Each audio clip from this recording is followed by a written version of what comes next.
guys, this is my day 1 in Trivandrum. 1:45 ഞങ്ങൾ അങ്ങനെ ട്രെയിനിൽ കയറിയിട്ട് 8 മണിക്കൂറോളം യാത്ര ഉണ്ട്. ഫസ്റ്റൊക്കെ ഭയങ്കര അടിപൊളിയായിരുന്നു. പിന്നീട് അങ്ങോട്ട് പണി തുടങ്ങി ഗൈസ്, ഒടുക്കത്തെ വെയിലായിരുന്നു. പിന്നെ നമ്മൾ 2-3 വീഡിയോ ഒക്കെ എടുത്ത് സെറ്റാക്കി. പിന്നെ ഇങ്ങനത്തെ കുറേ ലേക്സിൻ്റെ വീഡിയോ എനിക്ക് കിട്ടിയിരിക്കണ്. അത് കഴിഞ്ഞപ്പോൾ നേരെ ഫ്രൈംസ് വാങ്ങിച്ച്, ഫ്രൈംസും ഒരു കുപ്പി വെള്ളം വാങ്ങിച്ച്, അത് കഴിഞ്ഞ് പിന്നെയും ട്രെയിൻ തുടങ്ങി യാത്രയായി. പിന്നെ കുറേ ബോറടി ഉണ്ടായിരുന്നു. എന്നാലും നമ്മൾ തല പുറത്തേക്ക് ഇട്ട് വെയിലുണ്ട്, സൺസ്ക്രീൻ തേക്കാതെ വെയിൽ കൊള്ളുന്ന ഒരു പ്രത്യേക തരം വൈബാണ് ഗൈസ്. അങ്ങനെ കുറേ ബോറടിക്കുമ്പോൾ പുറത്തേക്ക് വീഡിയോ എടുത്ത് വെക്കും. പിന്നെ കുറേ ചേച്ചീൻ്റെ വക കഥയായിരുന്നു ഗൈസ് അമ്മ എടുത്ത്. അങ്ങനെ കുറച്ച് കഴിഞ്ഞപ്പോൾ അച്ഛൻ മായും ഒരു കുപ്പി വെള്ളമായി വന്നു. ട്വിസ്റ്റ് എന്താ വെച്ചാൽ എൻ്റെ മാന് സ്ട്രോ ഇല്ല ഗൈസ്. അതുകൊണ്ട് എനിക്ക് ഭയങ്കര ഭാഗ്യമുണ്ട്, ഇങ്ങനത്തെ ഒരു സാധനം എനിക്ക് മാത്രം നടക്കാറുള്ളൂ. പിന്നെ അങ്ങനെ പേടയും കഴിച്ച് കുറച്ച് നോക്കുമ്പം ഗോഡ്ജസ് ഗൈസ്, അടിപൊളിയായിരുന്നു. ഇത് ഞാൻ ഷോർട്സിലേക്ക് 8x ഇട്ടിട്ടാണ് നിങ്ങൾക്ക് കാണിച്ചു തന്നെ, അത്രയ്ക്കും ഉണ്ട്. ഇവിടെ ബോട്ടും അതുപോലെ തന്നെ ദൂരേക്ക് നല്ല ഫ്ലാറ്റും അതുപോലെ ആ ക്ലൈമറ്റും എല്ലാം അടിപൊളിയായിരുന്നു വീഡിയോന് വേണ്ടിയിട്ട്. അങ്ങനെ ഇവിടെ ഞാൻ കുറേ വീഡിയോ എടുത്ത് ഫോണെടുത്ത് മറ്റേ ട്രെയിനിൻ്റെ പുറത്തേക്കൊക്കെ ഇട്ട് നോക്കുന്നുണ്ടായിരുന്നു വീഡിയോന് വേണ്ടിയിട്ട്. ഈ ഫോണ് പോയിട്ടുണ്ടെങ്കിൽ ഞാൻ തീർന്നു ഗൈസ്.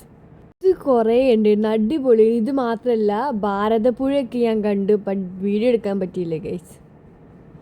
പിന്നെ ഇതൊക്കെ എൻ്റർടൈൻമെൻറ്റ്. 8 മണിക്കൂറൊക്കെ ട്രെയിനിലിരിക്കുക വന്ന് കുറച്ച് ചടപ്പാണ്. അങ്ങനെ ഞാൻ 2-3 റീലും എടുത്ത്, ആ റീല് ഞാൻ ചാനലിൽ പോസ്റ്റ് ചെയ്തിരിക്കണം കേട്ടോ, നോക്കണേ.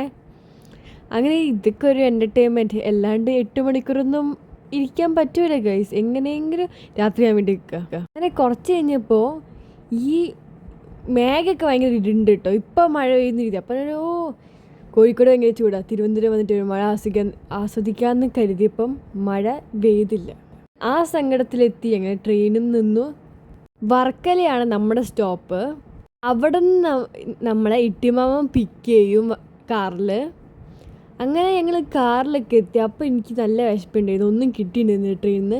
ഒരു കൊക്കക്കോളയും വാങ്ങിച്ച്. ഇതാണ് ഇട്ടിമാമൻ്റെ റൂം. ഇട്ടിമാമൻ്റെ റൂമിലാണ് നമ്മൾ നിൽക്കുന്നത്. ഇട്ടിമാമൻ്റെയും അതുപോലത്തെ ഇട്ടിമാമൻ്റെ ഫ്രണ്ട്സിൻ്റെയും ഒക്കെ അടിപൊളി ഫുഡുണ്ട്. ചിക്കൻ പൊരിച്ചതും ചോറും ചിക്കൻ കറിയും പിന്നെ സാമ്പാറും ഉപ്പേരിയും സാലഡും ചമ്മന്തിയും അതുപോലെ തന്നെ അച്ചാറും ഉണ്ട് കേട്ടോ. അങ്ങനെ ഇതൊക്കെയാണ് നമ്മൾ നൈറ്റത്തെ ഫുഡ്. എന്തായാലും ഇത് അടിപൊളിയൊക്കെ ആയിരുന്നു. ആ ചമ്മന്തിയും കൂട്ടി കഴിക്കാൻ ഒന്നൊന്നര ടേസ്റ്റ് ഉണ്ട് ഗൈസ്. അങ്ങനെ ഞാൻ കുറേ ഫുഡൊക്കെ അടിച്ച് നല്ല വിശപ്പുണ്ടായിരുന്നു. പിന്നെ കുറേ കോക്ക് കുടിച്ചതിൻ്റെ ഒരു പ്രശ്നം ഉണ്ടായിരുന്നു. എന്നാലും കുഴപ്പമില്ല, ഫുഡ് അടിപൊളിയായിരുന്നു. അപ്പോൾ ഇന്ന് രാത്രി ആയിട്ട് എത്തിയോണ്ട് തന്നെ നമ്മൾ പുറത്തേക്കൊന്നും പോയില്ല. ഇതിൻ്റെ day 1 അല്ലേ, day 2 ഇതെല്ലാം ഞാൻ അപ്ലോഡ് ചെയ്യുന്നുണ്ട്, അപ്പോൾ നോക്കണേ. അപ്പോൾ ഇന്നത്തെ വീഡിയോ എത്രയുള്ളൂ. ചാച്ചാ, ബൈ ബൈ.